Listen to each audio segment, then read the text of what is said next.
Murid-muridnya untuk menjadi penerus dan generasi muda, generasi penerus bangsa yang menurut beliau kan memang harus dibebaskan pemikirannya, diberikan kemerdekaan bagaimana dia berpikir, berpendapat, dan itu ya sangat bagus ya, nasionalisme, patriotisme ditunjukkan. Jadi isu-isu misalnya soal negara Islam Indonesia atau apalah namanya ya, saya sih terlalu nggak fair atau terlalu melihatnya itu kayaknya kurang pas, dan saya ngelihat jadinya kasihan kalau kondisinya terus menerus seperti ini untuk masa depan anak-anaknya di sini, anak-anak muridnya yang di sini gitu. Dan juga saya melihat kan beliau juga cerita tentang awal-awal bagaimana beliau ngebangun Ma'had ini kan begitu luar biasa, artinya bukan dari yang seperti isu-isu di luar, ada inilah ada itu, tapi ternyata memang dari nol gitu kan. Dan itu juga jadi pelajaran buat kita semua untuk ya apapun memang nggak bisa dilakukan secara kayak ujuk-ujuk jadi ini artinya memang benar-benar dari nol. Jadi saya kira ini kayak prosesnya ya sama seperti yang lain gitu loh, nggak ada yang namanya saya ngeliat BAP kapan gitu ya. Akhirnya saya kemudian menyimpulkan seperti itu. Ada itu, ini ada rencana pengambilan yang dilakukan oleh sebuah lembaga tertentu. Sebagai seorang jurnalis mendengar isu itu bagaimana? Iya, kalau kita ngelihat, kebetulan kan saya udah kesini ya. Menurut saya tidak segampang itu untuk mengambil alih sebuah lembaga. Apalagi ini dianggapnya sebagai hanya pengambil alihan administratif. Menurut saya nggak segampang itu, karena lembaga itu juga kan selalu berdasarkan pada ruh, semangat, visi dari orang yang membangun dan memimpin lembaga ini. Bayangkan kalau misalnya lembaga ini diambil alih hanya alasannya urusan administrasi saja, itu artinya seperti kayak, kalau buat saya ya, itu seperti membunuh pelan-pelan lembaga ini sebenarnya. Karena akhirnya apa? Lembaga ini cuma jadi mesin aja, tanpa ruh, tanpa spirit, tanpa jiwa. Karena apa? Jiwa, spirit, ruh dari lembaga ini tuh udah diambil gitu. Jadi buat saya itu bahaya gitu. Jadi itu harus mungkin dipertimbangkan kembali lah, masalah itu, bahwa persoalannya itu tidak semudah bahwa ini hanya soal administrasi, tidak. Ini juga harus dipikirkan bahwa lembaga ini tuh ada ruhnya, ada spiritnya, ada semangatnya, ada tujuan yang dibangun dari sejak awal. Itu yang harus dipertimbangkan. Jangan sampai hanya karena tuntutan segelintir orang yang misalnya menganggap atau punya persepsi pendapat bahwa ini misalnya berbahaya, ini sesat, terus semuanya jadi hancur gampang. Lembaga ini kemudian jadi hancur gampang. Itu kan sayang.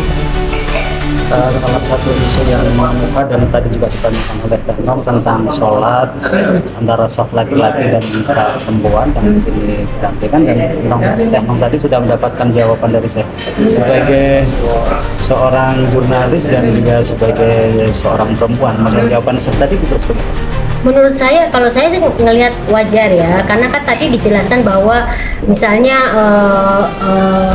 posisi saf yang longgar itu kan dimulai dari adanya pandemi COVID yang waktu itu semuanya memang melakukan seperti itu, bukan hanya mungkin di sini, di semua masjid kan. Bahkan ada yang melarang masjid itu dibuka, bahkan ada itu kan. Nah kemudian Syekh melanjutkan posisi seperti itu gitu, dan dengan tadi dijelaskan alasan-alasannya. Kalau menurut saya sih, kalau menurut saya, ini saya bukan orang fikih ya. Kalau menurut saya sih dengan pertimbangan dan argumen yang menurut saya bisa dipertanggungjawabkan, ini kan buat kemaslahatan para santrinya, para yang tinggal di sini, orang-orang yang tinggal di sini, kenapa enggak gitu. Jadi apapun itu kan sebenarnya kan harus ada pertanggungjawaban dan argumennya. Dan Syekh tadi kan sudah menjelaskan. Jadi kalau misalnya ada penjelasannya bahwa ini adalah bentuk dari preventif supaya santri-santrinya tidak ketularan apa penyakit itu seperti yang terjadi di COVID kemarin, ya kenapa enggak gitu kan. Jadi kalau menurut saya, kalau tujuannya ada, argumennya juga bisa dipertanggungjawabkan. Selama itu memang kita kan yang penting kan sebenarnya ini kan sholat yang tujuannya kan menyembah Allah, bersujud kepada Allah gitu. Jadi jangan diributkan soal caranya gitu. Bener enggak sholatnya kan gitu. Masing-masing individu itu sholatnya bener enggak gitu, sujudnya bener enggak. Nah kecuali misalnya sholatnya itu berbeda dengan yang biasanya, misalnya ada nari-nari ketika sujud, nah itu baru bisa dipersoalkan, itu soal prinsip. Tapi kalau misalnya soal saf, nanti udah dijelaskan gitu kan, itu ada argumennya gitu. Kapra TV dalam pemberitaannya kan selalu mengedepankan cover set supaya terjadi berimbang, supaya ada fakta, tidak ada uang. Dari kunjungan ini pesan apa yang ingin Bang sampaikan kepada para jurnalis atau media mainstream maupun media sosial? Yang pertama adalah jangan dulu menghakimi. Jangan dulu menghakimi sebelum kita melihat faktanya langsung. Kalaupun misalnya kita tidak bisa datang langsung ke sini, itu minimal kita itu ada space itu 50%. Kita coba investigasi dulu, gali dulu, baca-baca dulu, dan apalagi kita melihat sekarang kan Syekh Panji itu sudah mulai terbuka ke media, yang artinya itu banyak sekali pernyataan klarifikasi dia.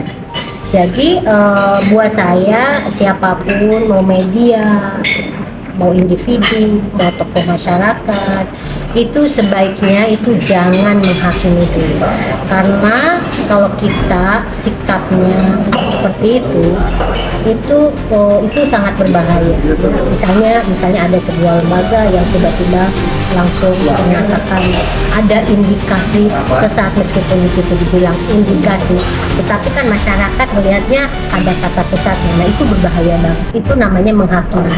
Itu berbahaya banget. Gimana kalau misalnya ketika kita kesini, dan saya pribadi ngelihat kesini, saya ngelihat dari perbincangan dan melihat fakta, kan saya melihatnya nggak ada indikasi sesat gitu loh. Itu buat saya itu masih hal-hal yang bukan prinsip lah kalau dalam agama. Teh Nun baru pertama kali ini bertemu. Iya, baru pertama. Menurut Teh Nun sosok Syekh itu seperti apa? Kalau buat saya ya menyenangkan ya, mungkin ya itu yang tadi dibilang, kami punya latar belakang yang sama-sama orang Kulon gitu ya, merasa sebagai orang Kulon. Jadi secara chemistry itu ya nyambung aja gitu. Dan saya kira mungkin kalau ngelihat dari saya membaca kan yang datang ke sini kan bukan hanya saya aja kan, banyak sebelumnya orang-orang gitu. Sebenarnya kalau ngelihat dari orang yang udah kesini, hampir kayaknya merasakan seperti yang saya alami, yang saya rasakan. Artinya apa? Bahwa sosok Syekh Panji Gumilang memang pribadinya ya sangat menyenangkan, sangat khas. Tadi saya juga mengundang Teh Nun